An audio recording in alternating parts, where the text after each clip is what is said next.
வணக்கம். 12/1/2026 வெளிநாட்டு செய்திகள். முருகன் வீலோக்கின் வெளிநாட்டு செய்திகள் வாசிப்பது உங்கள் முருகன்.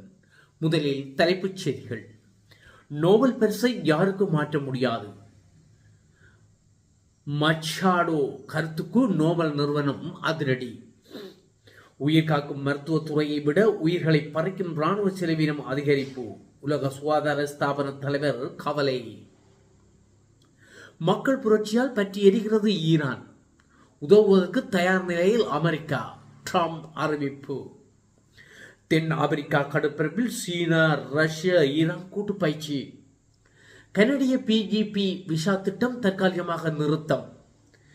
வெனிசுவேலாவில் வலுக்கும் பதட்டம். அமெரிக்கர்களை உடனடியாக வெளியேறுமாறு அறிவிப்பு. நிறைவு பெற்றது தலைப்பு செய்திகள். எங்களுடைய இந்த செய்திகளை பார்ப்பதற்கு எங்களுடைய தளத்தில் முருகன் வீலோக்கு வந்து சப்ஸ்கிரைப் செய்யுங்கள். சப்ஸ்கிரைப் செய்து அதனை பெல் பட்டன் அழுத்தினால்தான் எங்களுடைய செய்திகளை நீங்கள் உடனுக்குடன் காணக்கூடியதாக இருக்கும். ஆகவே வினியமாக நாங்கள் வேண்டுவது முருகன் வீலோக் அல்லது முல்லை முருகன் வீலோக் சப்ஸ்கிரைப் செய்து பெல் பட்டனை அழுத்தி ஆதரவு தாருங்கள். தொடர்பென விரிவான செய்திகள்.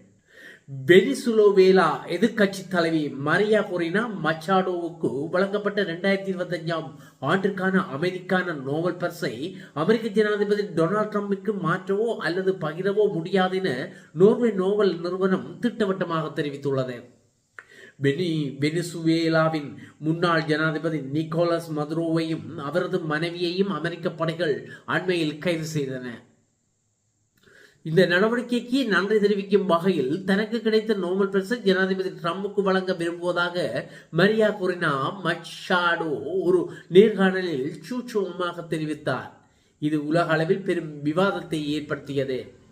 இந்த விவகாரம் தொடர்பாக நோர்வே நோபல் நிறுவனம் வெளியிட்டுள்ள அறிக்கையில் தெரிவிக்கப்பட்டுள்ளதாவது: ஒரு முறை அறிவிக்கப்பட்ட நோபல் பரிசை மற்ற ஒருவருக்கு மாற்றவோ பகிர்ந்து கொள்ளவோ அல்லது ரத்து செய்யவோ சட்டப்படி இடமில்லை.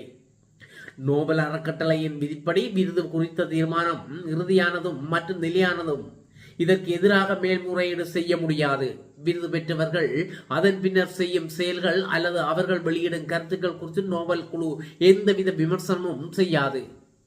மச்சாடோவிடமிருந்து அமெரிக்கா ஜனாதிபதி டொனால்ட் ட்ரம்ப் இந்த பரிசை பெறுவது தனக்கு பெருமை அளிக்கும் என தெரிவித்திருந்தார். அடுத்த வாரம் வாஷிங்டனில் இவர்கள் இருவரும் சந்திக்க திட்டமிட்டுள்ள நிலையில் நோபல் நிறுவனத்தின் இந்த தெளிவுபடுத்தல் முக்கியத்துவம் பெறுகிறது. வெனிசுவேலாவின் ஜனநாயகத்தை மீட்டெடுக்க போராடியதற்காக மச்சாடோவுக்கு இந்த விருது வழங்கப்பட்டது குறிப்பிடத்தக்கது. இருப்பினும் நோபல் குழுவின் விதிகளின்படி அந்த கௌரவம் அவருக்கு மட்டுமே உரியது என்பது தற்போது உறுதி செய்யப்பட்டுள்ளது. உலக நாடுகள் உயிர்களை காக்கும் மருத்துவத்துறையை விட உயிர்களை பறிக்கும் ராணுவ நடவடிக்கைகளுக்கு முன்னுரிமை அளித்து வருவதாக உலக சுகாதார ஸ்தாபனத்தின் தலைவர் டெட்ரோஸ் அதானம் கெப்ரியேசஸ் மிகுந்த கவலை வெளியிட்டுள்ளார். 2024 ஆண்டில் உலக நாடுகளின் ஒட்டுமொத்த ராணுவ செலவினம் முன்னெப்போதும் இல்லாத வகையில் 2.7 டிரில்லியன் அமெரிக்க டாலராக அறிவித்துள்ளது. போர்களை தீவிரப்படுத்துவதற்கு நாடுகள் காட்டும் ஆர்வம் அமைதியை ஏற்படுத்துவதில் இல்லை என அவர் சுட்டிக்காட்டியுள்ளார். உலக சுகாதார ஸ்தாபனத்தின் நிதி நெருக்கடி குறித்து அவர் வெளியிட்டுள்ள அறிக்கையில் சில முக்கிய ஒப்பீடுகளை செய்துள்ளார். அந்த வகையில் 150 நாடுகளில் பணியாற்றி வரும் உலக சுகாதார ஸ்தாபனத்துக்கு ஒரு ஆண்டுக்கு மொத்தமாகவே 210 கோடி அமெரிக்க டாலர்கள் மட்டுமே நிதியாக கிடைக்கிறது. ஆனால் உலக நாடுகள் இராணுவத்திற்காக இதே தொகையை ஒவ்வொரு 8 மணி நேரத்துக்கும் செலவிடுகின்றன. அத்துடன் சுகாதார ஸ்தாபனத்தின் ஒரு வருட நிதி என்பது அதிநவீன ஸ்டீல் பேம்பர் வகை போர் விமானங்கள் ஒன்றின் விலைக்கு சமமானது. மேலும் புகையிலை நிறுவனங்கள் தங்களின் விளம்பரங்களுக்காக செலவுவிடும் தொகையில் 1/4 மட்டுமே உலக சுகாதார ஸ்தாபனத்துக்கு நிதியாக கிடைக்கிறது.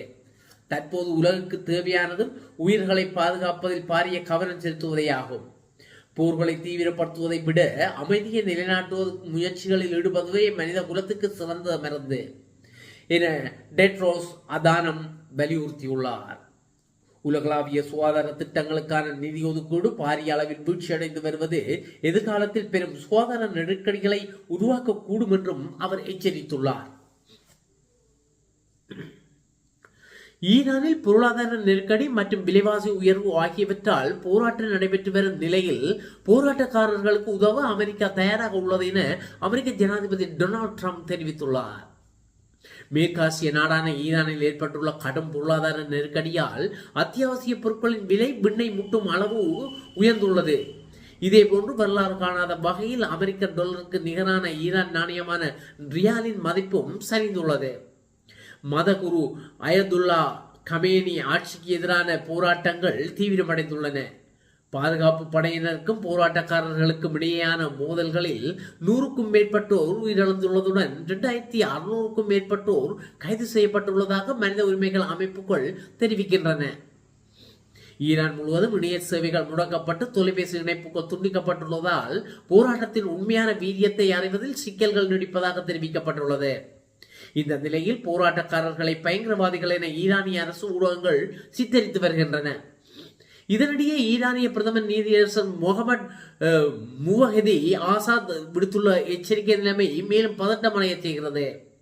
போராட்டங்களில் ஈடுபடுபவர்கள் மற்றும் அவர்களுக்கு உதவுபவர்கள் அனைவரும் இறைவனின் எதிரிகள் என கருதப்படுவார்கள் என்று அவர் அறிவித்துள்ளார். ஈரானிய சட்டப்படி இந்த குற்றச்சாட்டு நிரூபிக்கப்பட்டால் அவர்களுக்கு மரண தண்டனை விதிக்கப்படும் வாய்ப்பு உள்ளது.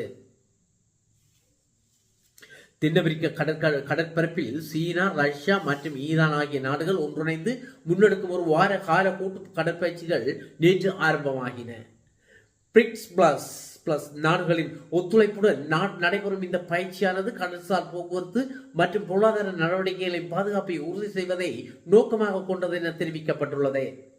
பிரேசில், ரஷ்யா, இந்தியா, சீனா மற்றும் தென் அமெரிக்கா ஆகிய நாடுகளை உள்ளடக்கிய பிரிக்ஸ் அமைப்பானது தற்போது மேலும் பல நாடுகளை உள்வாங்கி பிரிக்ஸ் பிளஸ் ஆக விரிவடைந்துள்ளது. அமெரிக்க மற்றும் மேற்கத்திய நாடுகளின் பொருளாதார ஆதிக்கத்துக்கு மாற்றீடாக பார்க்கப்படும் இந்த கூட்டணியில் எகிப்து, இந்தோனேசியா, சவுதி அரேபியா, எத்தியோப்பியா மற்றும் ஐக்கிய அரபு ராச்சியம் ஆகிய நாடுகளும் அங்கம் வகிக்கின்றன.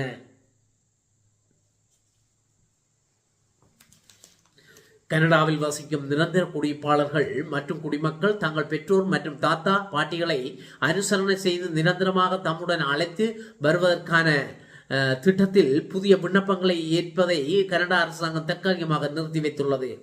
இந்த தகவல்களை இணையதளம் ஒன்று வெளியிட்டுள்ளது. குடியேற்ற அமைப்பை சீரமைக்கவும் சமநிலையான நடைமுறைகளை உருவாக்கவும் இந்த அதிரடி முடிவு எடுக்கப்பட்டுள்ளதாக அந்த நாட்டு அரசாங்கம் அறிவித்துள்ளது. அந்த வகையில் இனி வரும் காலங்களில் இந்த திட்டத்தின் கீழ் புதிய விண்ணப்பங்கள் ஏற்கப்படாது என்பதும் ஏற்கனவே சமர்ப்பிக்கப்பட்டு பரிசீலனையில் உள்ள விண்ணப்பங்களின் செயல்முறைகள் வழக்கம் போல தொடரும். குடியேற்ற அமைப்பில் நீடித்த நிலைத்தன்மையை உருவாக்கவும் திட்டத்தை மறுசீரமைக்கவும் இந்த இடைவெளி தேவைப்படுவதாக கனடிய அரசாங்கம் விளக்கம் அளித்துள்ளது. வெனிசுவேலாவில் உள்ள அமெரிக்கர்கள் உடனடியாக அந்நாட்டை விட்டு வெளியேற வேண்டும் என அமெரிக்க அரசு புதிய பாதுகாப்பு எச்சரிக்கையை வெளியிட்டுள்ளது.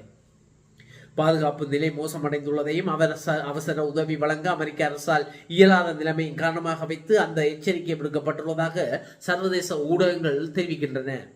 சம்பந்தப்பட்ட பாதுகாப்பு அறிவிப்பில் வெனிசுவேலாவில் உள்ள அமெரிக்க குடிமக்கள் உடனடியாக நாட்டை விட்டு வெளியேற வேண்டும் என்று காரகாஸ் அமெரிக்க தூதரகம் வலியுறுத்தியுள்ளது.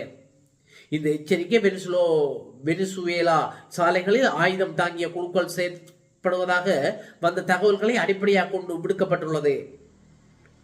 கொலெக்டிவோஸ் என அழைக்கப்படும் ஆயுதம் தாங்கிய மிலிசியா குழுக்கள் சாலைகளில் தடுப்புகளை அமைத்து வாகனங்களை நிறுத்தி அமெரிக்க குடியுரிமை அல்லது அமெரிக்காவுக்கு ஆதரவு உள்ளதற்கான ஆதாரங்களை தேடி சோதனை நடத்துகின்றன என காரகாஸ் அமெரிக்க தூதரகம் தெரிவித்துள்ளது. இந்த நிலையில் சர்வதேச விமானங்கள் மீண்டும் இயங்க தொடங்கியுள்ளதால் வெனிசுவேலாவில் உள்ள அமெரிக்கர்கள் உடனடியாக நாட்டை விட்டு வெளியேற வேண்டும் என்றும் தூதரகம் தெரிவித்துள்ளது.